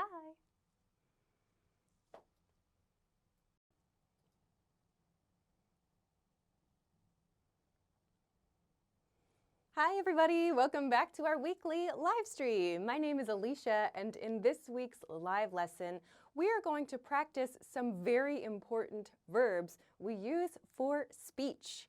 Today we're going to talk about say, speak, tell, and talk. We're going to break down the differences in use with these verbs. We're also going to talk about the different prepositions we need to use with these verbs, and we're going to talk about when you might want to use them. This is a very, very good lesson for everyone to review, I think. So I hope that you put lots and lots of example sentences in the live chat or in the comment section later to practice. As you join, if you're watching live, please, please, please make sure to hit the like button and share this video. video so other people can find today's lesson. That would be super cool. While we wait for people to join us live, very exciting, this banner at the bottom of the screen says get your free worksheets. The team has created some free worksheets for you to practice your language skills. You can click the link below the video on YouTube or above the video if you're watching on Facebook and find all of these PDF worksheets. You can download all of them if you want to. You can download 1 or 5 or 10. You can go back and download new ones later. You can find all of these for free at EnglishClass101.com. These are a great way to get some writing practice, to print out the worksheet, to do some review throughout your day. You can put it on your phone, on your computer. You can post it on your refrigerator, whatever is the best for you. If you do not have an account at EnglishClass101.com, no problem. You can make one for free. You need your name and your email address only to make a free account, and then come back to this page and you can get everything for free. Pretty cool. All right, I will remind you later again. Okay, I think everything is going all right. I see it looks like Facebook is okay, and YouTube I think is also okay. Hello, Regis, hello there. I don't see other chats, maybe that is loading right now. Okay, but let's begin today's topic because, oh, there's the chat. Hi, everybody. Hi, Nguyen, Alexander, Walid, Theo, Inazuma. What's up, everybody? Hello, Eric. Welcome, everybody. Let's get into today's topic because, as always, we have many things to discuss. Let's begin with our first verb, say. Say, I want to start with this because we use the verb say for a neutral speech report. Neutral means it's not good, it's not bad, it's just a basic report of speech. So this person, my drawing, my beautiful drawing, is like a person reporting, right? Just a report of speech. We use the verb say for this. And of course, the past tense of say is said. Said. Not Said, but said. S-A-I-D. Okay? So today, let's practice using said and say in a few different situations so you can see a couple of different ways that we use this verb. Okay? All right. Sorry. Okay. Let's take a look now at the first example sentence, and you can send your speech reports in the chat. I'll check it live if I can. Okay? So let's look at this first one. My dad said we did a great job at the soccer game. My dad said we did a great job at the soccer game. Let's break down this sentence and how we use the say verb. First, here's our verb, said. Yeah? In this case, we have past tense. Who made the speech? Who said the thing? It comes before the verb, my dad. Here's our subject. My dad said, and then what did he say? He said this part. We did a great job at the soccer game. We did a great job at the soccer game. You'll notice then we have a past tense verb here, said, past tense. And here is another past tense verb, we did. So you're reporting something that's finished. So these verbs usually will match. My dad said we did a great job at the soccer game. Okay? Now for this lesson just now, I put these marks here. But we only use those marks when we are directly quoting speech. We're going to talk about this in just a moment. This is for our everyday conversation, just passing information along. Okay? Let's look at the second example, and then I'll come to the chat in just a second. Let's take a look at example number 2. I said I had to leave early. I said I had to leave early. Let's break this one down. I said, right? Here's our verb, said, in the past tense. Who said it? Me, in this case. I said. What did I say? I said I had to leave early. Yeah? Again, we have a past tense verb here. I am reporting, or in this case, I reported something I finished. Yeah? So, I said I had to leave early. Okay? All right. Let me look at the chat then. Inazuma wrote, my mother said I'm great at academics. Or maybe my mother said I'm great at school is very natural, yeah? Nahora wrote, I said my kids could go outside for a few minutes. Good. Omas wrote, I said I love you so much. Good. Walid wrote, I say you are the best. Great, okay. So if you want to use the verb say for present tense statements, great. That means it's something that you often say. That's the meaning of this. So in your example, Walid, I say you are the best, which means this is like my regular opinion, right? Like I say that's the best Italian restaurant, or I say that's the best place to go on vacation. It's another way to express like a regular idea or regular opinion you have. Okay, great. Let's continue. I don't see any examples on Facebook chat. What's going on Facebook? No one knows. Okay, let's go to the last part then. This is an important part then. Maybe you can see it in blue. This says mark written dialogue. Mark written dialogue. So if you read, for example, news articles or books, you will see the dialogue, right? The speech marked in the text, often with the verb said. Okay, so this is when we want to report directly. That means exactly the words the person said. Okay, let's look at some examples of this. Here's a very simple one. This is delicious, said Lisa. This is delicious, said Lisa. So what's happening here? First, we have the verb said, yeah? So we report Lisa's speech. Maybe you can see this sentence pattern is different from this one, right? In the first couple example sentences, the subject comes before the verb, yeah? Here it's a little different, right? First, we report the speech, and we use these marks. These are quotation marks. Maybe you see people do this also in real life. There are some different reasons we use this. This means the quotation mark in everyday speech, yeah? So this means this is delicious. This is exactly Lisa's words, okay? And we want to write it like it's a report. This is delicious, said Lisa. We could say, yes, Lisa said that was delicious if we want to, or Lisa said this is delicious. That's also 100% correct. But this type of sentence with these quotation marks is how we mark exact dialogue. This is how we say, this is exactly what the person said. Okay, let's look at another example. We have to go, said Jacob. We have to go, said Jacob.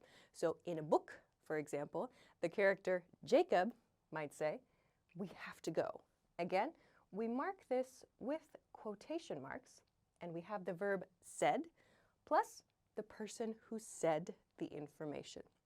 All right, so today I'm not going to talk a lot about this point, but you can look for this type of report in news articles and in books to practice it and see, oh, when should I use this? When should I not use this? Yeah. So this is another very common use of say and said. Okay, let me come back to the chat. Oh my gosh, so many examples came in. Let's see. Let's start with Afaq Ahmad. I hope I said that right. I said, you are right. Okay. Others. Nguyen says, my daughter said she loved eating ice cream. Good. Okay. Marlene wrote, my mother said, I have to. My mother said I have to visit her frequently. Okay. Jose wrote, I said that you are the best teacher in this world. To whom? Okay, good. Thank you for that. That's very nice. Miriam wrote, my husband said he was excited. Maybe. My husband said he was excited because he got a new job. Is that true? Congratulations. That's great news. I love that. Okay. Shukri said, I said my daughter was going home. Okay. Inazuma has a written dialogue example. I need to study hard, said John. Very nice. Jose wrote, I am a smart person, said my teacher. Okay, did your teacher say that? That's funny. Others, let's see, I'm trying to find some from different people. Okay, Monet wrote, I said you look beautiful today. Very nice. And another one from Nguyen. You have to finish your homework, said the teacher. Very nice. Okay, Facebook, there's one. Rosa, hey, what's up, Rosa? That's so good, said my teacher. Oh, sorry, said my mother. Yeah, and then put the quotation marks around that's so good, and it's perfect. Good. Okay, excellent. Nice job, everybody. Let's take a short break, and then we're going to continue to part 2. We're going to compare speak and talk together in part 2. This is a really good one. Okay, very quickly, I will remind you then about our team's free worksheets. You can see this banner at the bottom of the screen. If you want to get free PDF worksheets, you can download these, put them on your phone, put them in your house, wherever, print them out, go crazy. You can find these at EnglishClass101.com. If you have an account, great. Log in and then go to the link below or above the video and download any of the PDFs on this page. You can see all of them here now. If you haven't checked, also, maybe if you downloaded these before, the team added some new ones here too. So go and check and see the new worksheets so you can get some new things to practice with too. So that is 100% free, so please enjoy that for your studies. Okay, let's go to part 2. If you haven't, please make sure to hit the like button and share this video because it helps other people find the lesson. We love it. Okay, let's continue. Part 2, speak and talk. Okay. These two, people ask like, when should I use them? Today, I want to give a very simple guide for the difference between these for everyday communication. Speak, think about speak as usually a little more formal, yeah? You talk with maybe to your boss or to someone you don't know, right? Or just a polite situation. We are more common, or it's more likely to use speak. In American English, I speak American English, so it sounds more, it's more likely to be in polite situations. We use speak, and more likely to use talk in casual situations, okay? This is not a 100% rule, but just a guide, just a kind of guide to help you decide, yeah? All right, so let's talk also about some of the differences between speak and talk, and importantly, prepositions we use. So first, I want to talk about this red part here, language abilities. We use only the verb speak to talk about our language abilities, right? Like I am speaking English. We do not say I am talking English. We do not use the verb talk in this situation. Speak. Speak is the verb. So let's begin with a couple of points here. First, example of language abilities. She speaks Chinese, right? She speaks Chinese. We must use this verb. We do not use said or says. We do not use talks, yeah? We always use the verb speak to talk about our language abilities, okay? Then second, let's look at this one. They spoke in Italian at the meeting. They spoke in Italian at the meeting. Here's our verb, spoke, yeah? So speak becomes spoke in the past tense, spoke, okay? Then I also want to note this preposition. They spoke in Italian. When you want to mention which language was used, it's common to use the preposition in.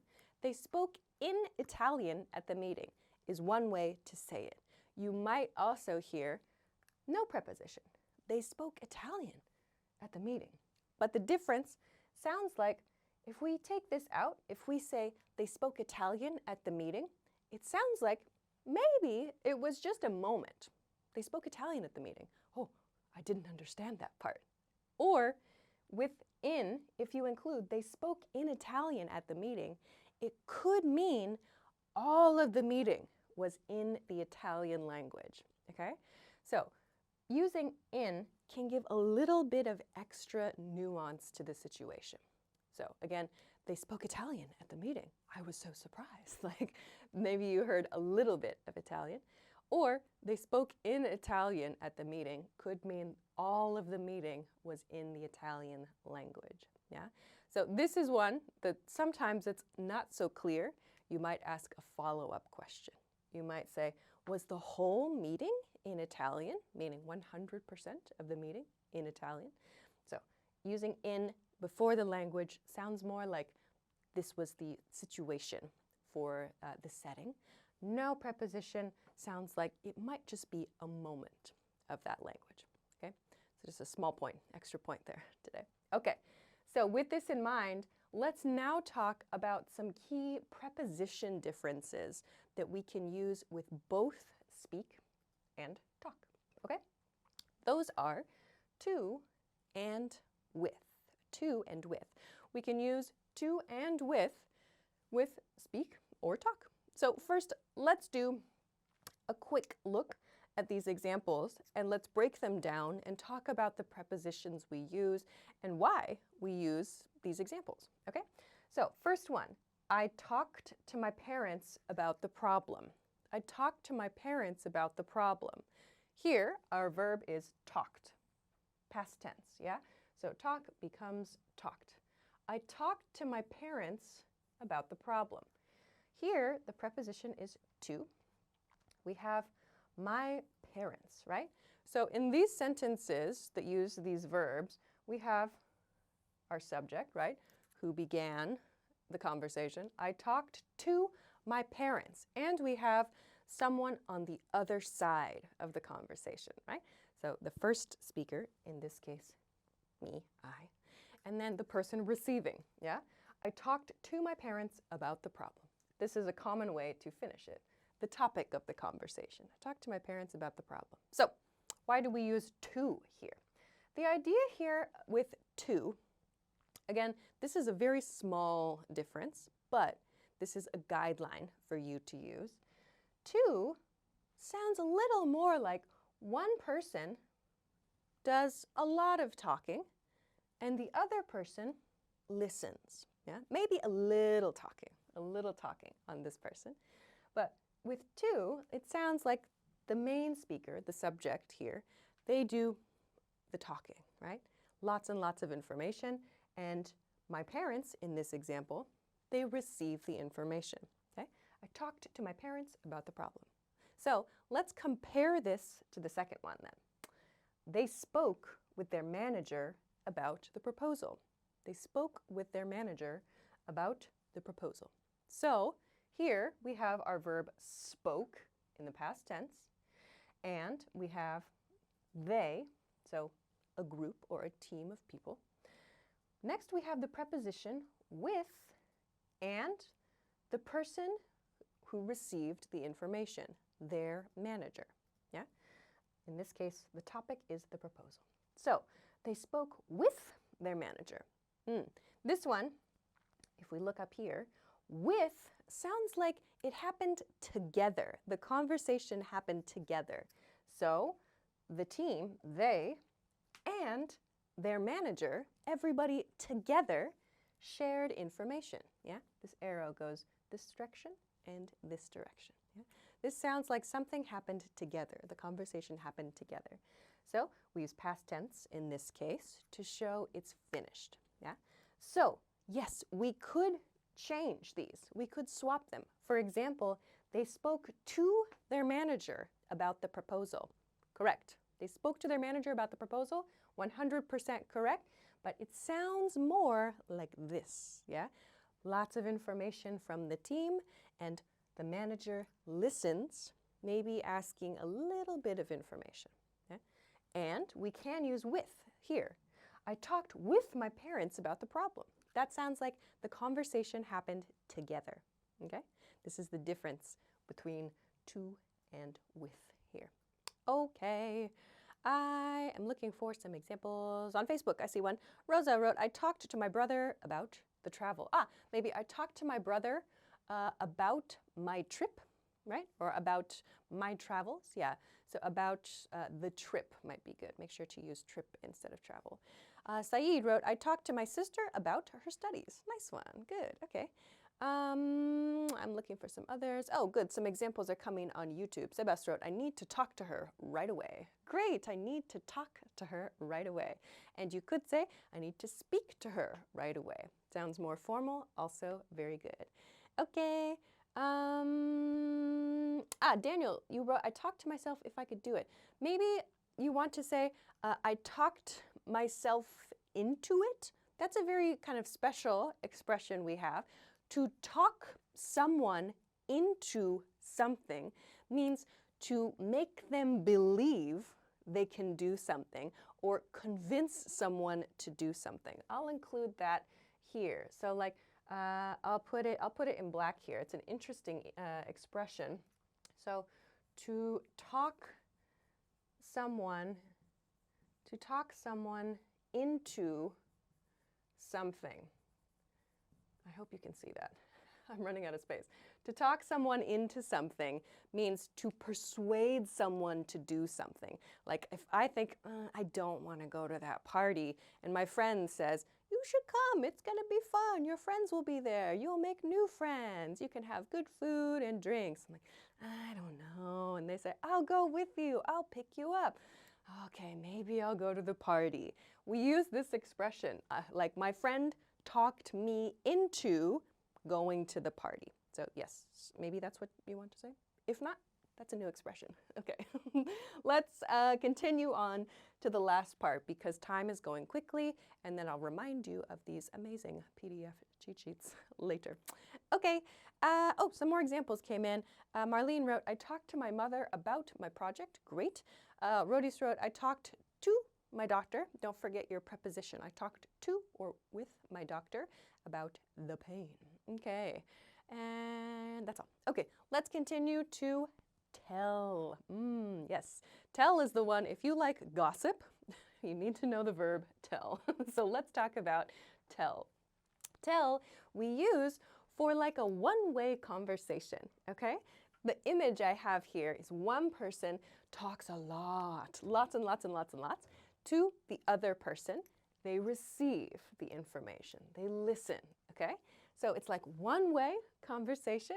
One person does lots and lots of talking with tell. Maybe some questions, but this person just receives the information, okay?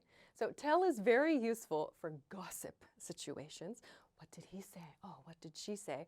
But tell is also very important for work and school situations, yeah? So we're going to look at some examples of this and break down what's happening and talk about why it's important to use tell in these cases, okay? So let's take a look at our examples. First one, my roommate told me I missed a call. My roommate told me I missed a call. So what's happening here? First, oops, I put it in black, my bad. So let me make that red. Okay, my roommate told me I missed a call. First, we have past tense told, right? Then we have the subject. Who started, right? Who is the person talking? This person, the talker, is the person here in this position before the verb. My roommate told me. Here we have me. That means I receive the information. My roommate told me I missed a call, okay?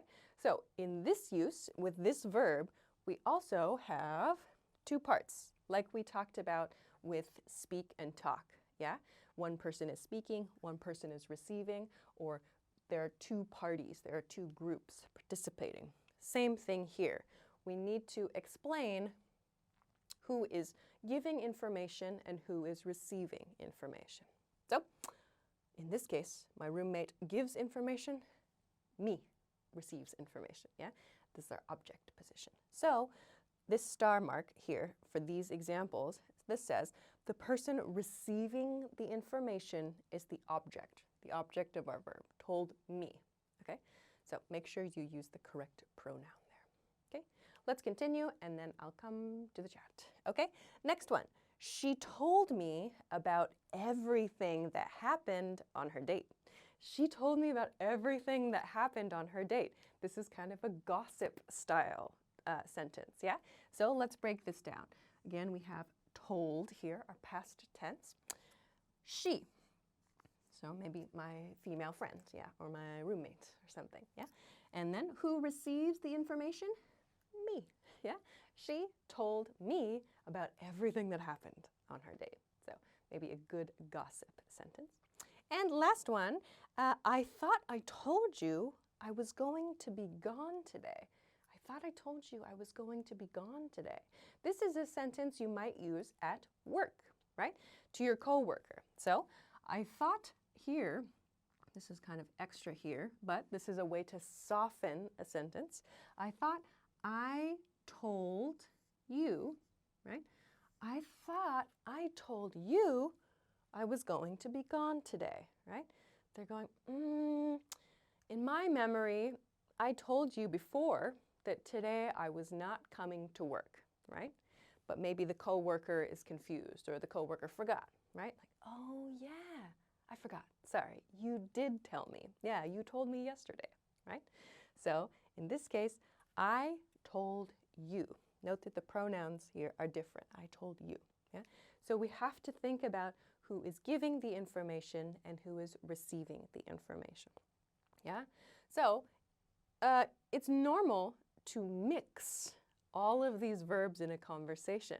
So for example, with this one, she told me about everything that happened on her date, right? It's like, oh, that sounds exciting. That sounds like the fun beginning to a conversation.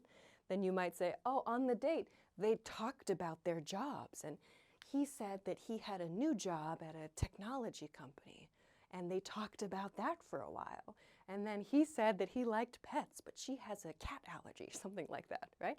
So it's normal, very normal, to go back and forth with all of these verbs together in a conversation about people or in a conversation like about the information at work.